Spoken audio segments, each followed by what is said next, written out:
here. Yeah, I heard that asshat nixed the entire Twitter accessibility team. No, not that STD. I'm talking about Matter. It's finally here. Yeah, you mean the Matter launch event last week? That's what this week's podcast is all about, and I'm in the middle of recording it.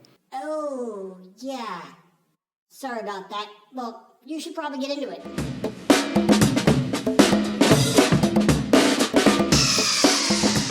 Greetings, Internet. My name is Dustin, and this is the myHomeKithome podcast. And here we look at the smart home with an Apple home and accessibility focus.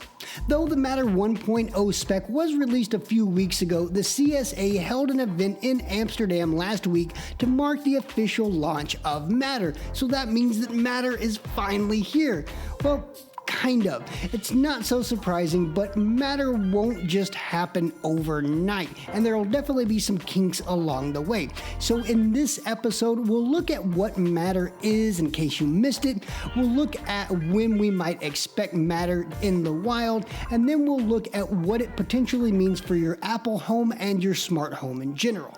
Alright, so let's back up a little bit and take a look at what Matter is. Essentially, Matter is a smart home standard aimed at making choosing a smart home device a no-brainer for consumers, while at the same time reducing the workload for developers and manufacturers so they can focus on product features and reducing the amount of time that it takes to get those products to market. So if your device is Matter certified and has the Works with Matter badge, you can theoretically assume that it's going to work with your smart home platform of choice, as long as that platform is from Amazon, Google, SmartThings, or Apple, of course. Matter is an application layer standard, meaning that no matter which smart home platform you choose, the onboarding and setup process and feature set for each device should be pretty similar. Device makers can then decide whether they want to adopt platform-specific features like HomeKit adaptive lighting or HomeKit secure video.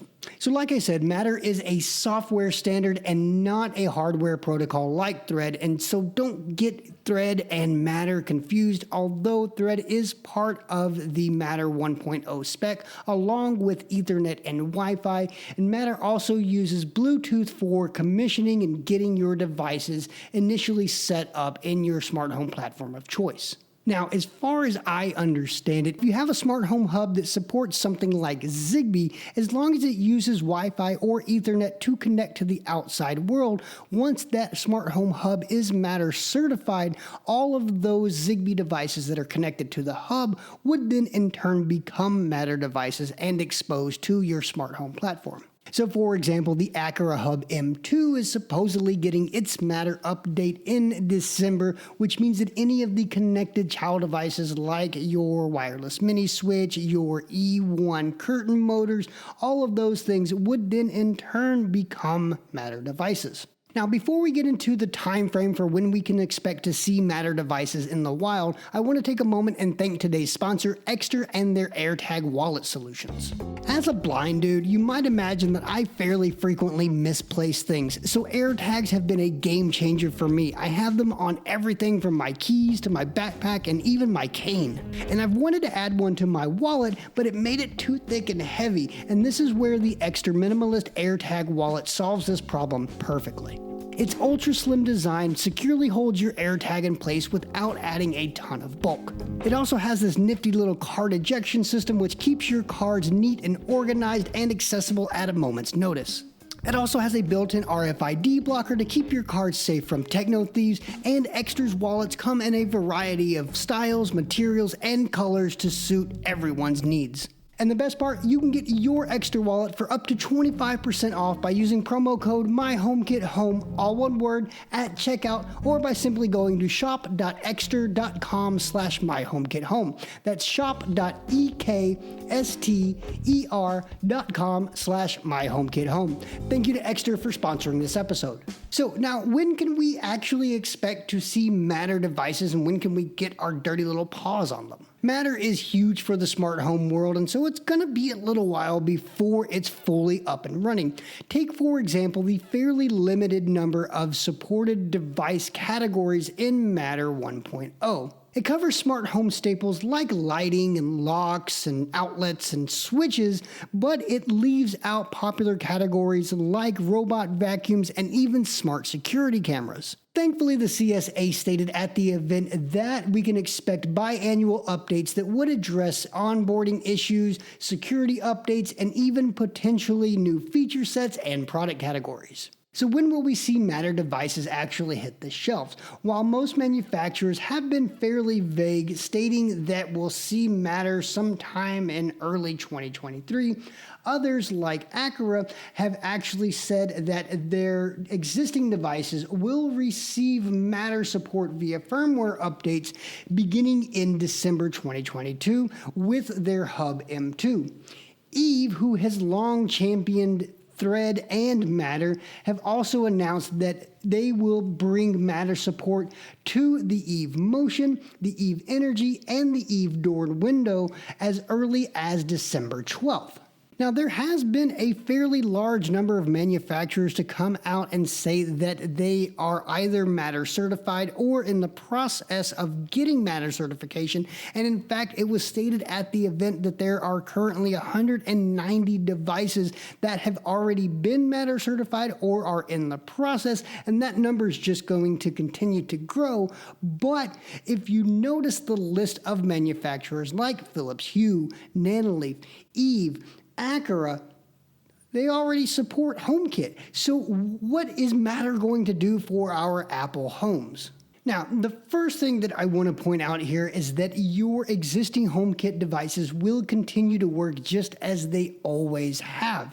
And this has been one of the main tenets of the HomeKit platform from the beginning, and it's not likely to change anytime soon.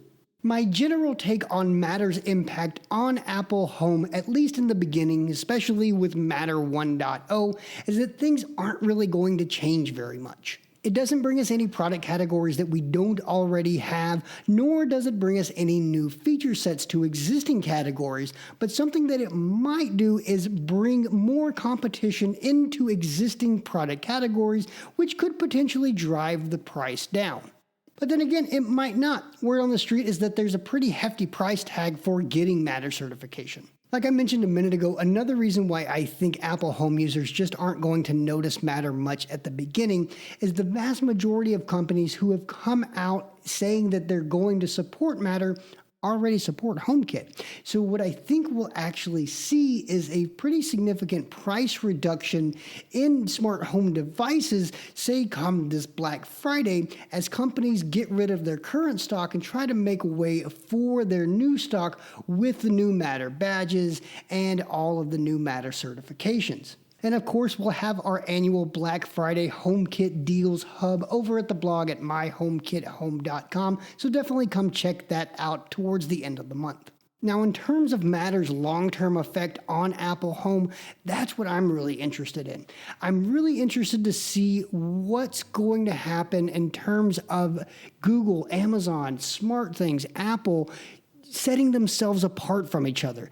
Because all of these devices, they have the same feature sets. You're not getting anything special with any of these other experiences outside of the platform, the UI.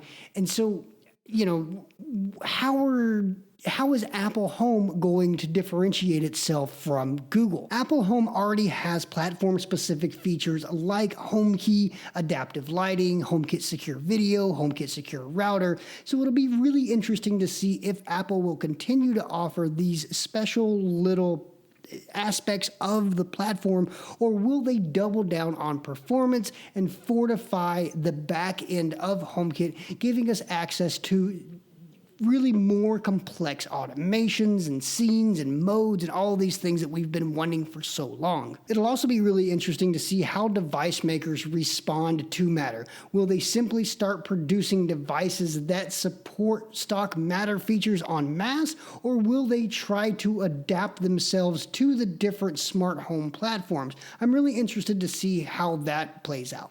I do think that there will be a relatively small subset of manufacturers that will continue to stay on the Apple Home train because they know that Apple users tend to be pretty loyal to the brands that they know will work exceptionally well within that ecosystem. I think Apple Home will continue to stand out because of its ease of use, ecosystem ubiquity, and relatively robust functionality, but in terms of security and privacy, Matter has sort of leveled the playing field since everything is now local. And ultimately, I think this will be the driving force for all platforms to bring something unique to the smart home space. So in general, am I excited about Matter's rollout? Meh.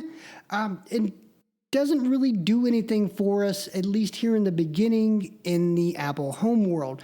It will be cool to see different devices come to market and to see things kind of grow and to see how Matter actually impacts. But at the beginning, until we actually get some new product categories or we start to see current product categories that are supported start to grow, I'm thinking about video doorbells here, then, it's just going to be kind of boring for us.